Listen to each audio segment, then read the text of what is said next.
Fue un bicentenario muy polémico y quisiera hablar al respecto de eso, pero si podemos, quisiera escuchar primero qué es lo que dijo expresamente el presidente. Recordemos que, entre otros, estaba invitado y asistió el rey de España Así es. a los actos del ¿Por qué vino el bicentenario, rey de España? invitado por el presidente. Bueno, es una colación de distintas actitudes que viene teniendo este gobierno nacional. Ya había ido Prat-Gay, el ministro de Economía, a pedir A pedir disculpas a disculpas. España. Eh, Estuvo la visita de Obama y fue algo particular, como pidiendo disculpas por las malas relaciones que se habían tenido antes y que ahora empezábamos un nuevo ciclo de Somos relaciones. pedidores de Se hizo disculpas. lo mismo con Inglaterra. Así es. Se hizo lo mismo con las grandes potencias y las potencias tradicionales. Pero en este acto, particularmente, el presidente dijo esto.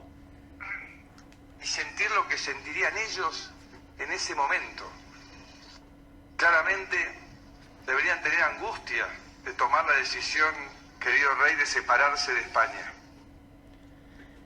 Es tragicómico. Así es. Quiero decirlo de esta manera, y te pido disculpas, Matías y Juan Sí. Pablo, porque en realidad me asume el sentimiento de fastidio y de bronca. Y esto es independientemente de cualquier ideología, o consecuentemente con esa ideología, y no tengo miedo de decirlo. Angustia. ¿Angustia de qué? Se está refiriendo a quienes declararon la independencia como que sentían angustia al declararla, que tenían miedo. La angustia, ¿qué significa? Que tenían miedo, que tenían duda, que dudaban con su sentimiento de independizarse. Eh, Angustia, querido presidente, y agradezca que le digo querido. Angustia sienten la gente que tiene hambre. Angustia sienten los que no llegan a fin de mes. Angustia sienten aquellos que tienen que pagar un alto incremento tarifario que ha impuesto este gobierno y del que vamos a hablar más tarde. Eh, Angustia es otro sentimiento y estoy seguro que aquellos patriotas no sintieron angustia. De todos modos, ya que habla de sentimientos y habló de la angustia, bronca me dio, más que angustia, ver a Aldo Rico desfilar eh, la ceremonia oficial allí en Tucumán, junto con los excombatientes de Malvinas. Así es. Y algunos escuché por ahí, ¿por qué no tiene derechos si también fue militar? Fue un militar que se levantó ante un gobierno democrático que fue el de Raúl Alfonsín. Veníamos de un proceso muy doloroso para nuestro país. Exactamente. Alfonsín llegaba de vuelta con la democracia y Uno de los dos levantamientos que sufrió Alfonsín fue el protagonizado por Aldo Rico, por el Aldo otro Rico. por Seinel. Así es. Sin embargo, ayer desfiló. Al lado del 9 de julio. Hoy lo escuchaba. Desfiló junto con los excombatientes. Hoy escuchaba una entrevista a Aldo Rico que decía, bueno, pero yo tengo derecho y la gente me saludaba. Yo ya fui intendente recordamos que fui intendente del partido de San Miguel en Buenos Aires, pero la gente me saludaba y por allí me puedo presentar de vuelta. Está bien. Unas declaraciones. Bueno, porque estas personas pueden llegar. Así Y es. la democracia se los permite, pero quienes se los permite después en la democracia, y de esto es lo que quiero hablar, son las distintas visiones del país que tenemos. Y esto no es un invento, no lo inventó el gobierno que terminó en diciembre. No, cuando hablaban de la grieta que había inventado este gobierno, los que hablaban de esa grieta tienen que hacerse cargo de la historia de nuestro país. Esa división de dos modelos, de dos visiones de país, viene desde el mismo nacimiento de nuestro país. Viene del mismo momento en que nació, que se realizó la Revolución de Mayo. Cuando había dos visiones contrapuestas, aquellos que querían independizarse realmente y definitivamente del Imperio Español, y aquellos que dilataban esa definición porque preferían tener, cuando volviera la colonia española que estaba en manos de los franceses en ese momento, volviera a estar en manos de los españoles, volver a nuestra situación de dependencia, porque le generaba comercio, negocio, porque la dependencia es un negocio para pocos en nuestro país. Y esa realidad la hemos vivido durante toda la historia de nuestro país. Por eso tardamos desde 1810 hasta el 1816, debe ser uno de los pocos países que tardó 6 años en declarar un documento.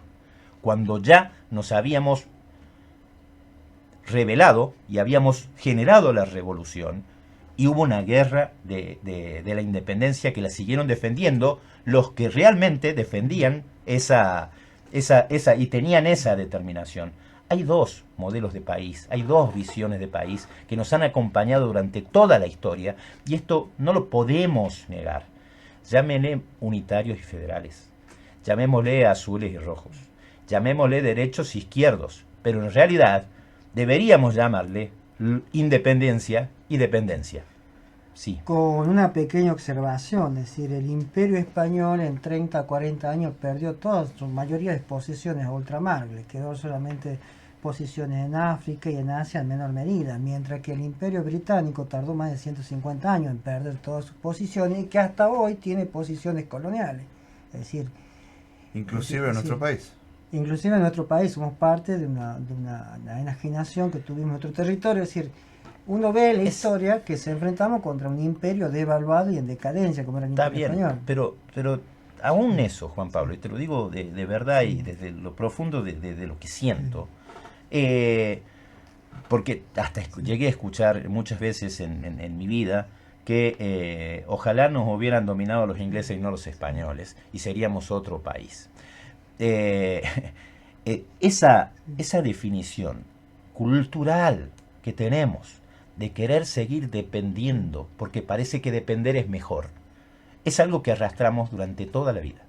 Y es el debate que se plantea ahora. Y hoy gobierna nuestro país una facción que está en favor de la dependencia. No se puede decir de otra manera.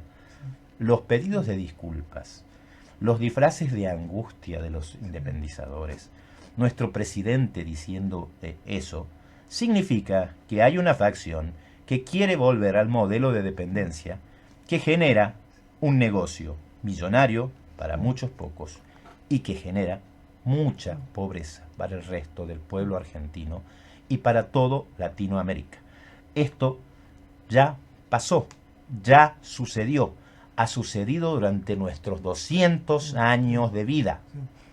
Y otra cuestión que también analizar, para mí se quiso emular o imitar el centenario de 1910, del centenario de mayo, donde fue invitada la reina Elizabeth de Inglaterra por ese gobierno liberal en ese momento, en la cual se quiso imitar, pero hay una observación: el rey Juan Carlos no es más rey, es rey emérito, dejó su trono, abdicó a favor de su hijo, no vino el rey de España a la Argentina. Y mucha gente no lo sabe o no tiene en cuenta ese detalle. Los gastos que incurrió el país, porque protocolarmente quien invita a alguien en un evento institucional es el Estado. Y hoy hay un cuestionamiento público de la sociedad en qué gasta el gobierno o los estados el dinero. ¿Para qué gastar semejante dinero en una situación de un país que por un lado le cobramos 500, 600% a la gente de las tarifas y por otro lado invitamos monarcas extranjeros, sobre todo el de España? Sería muy particular pensar si en los 200 años de independencia norteamericana o americana hubiesen invitado a la reina de Inglaterra. Ellos invitaron a autoridades europeas, a colonias europeas, pero menos la de Inglaterra. Somos los únicos muy particulares que invitamos a los quienes somos... es como casarse de nuevo. Sí, independizado, pero así los hubieran invitado, Pablo y Juan Pablo, y te lo vuelvo a decir de esta manera.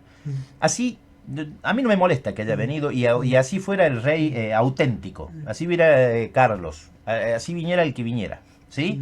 Lo que a mí me molesta es la actitud de nuestro presidente, que es la actitud de una mente pro-colonial que tenemos en gran parte de nuestra sociedad, ¿sí? Porque si hubiera venido el rey de Inglaterra, de España, y quien nos representa hoy, que es Mauricio Macri, hubiera tenido una actitud distinta, reivindicando la independencia, reivindicándola en cada una de las frases,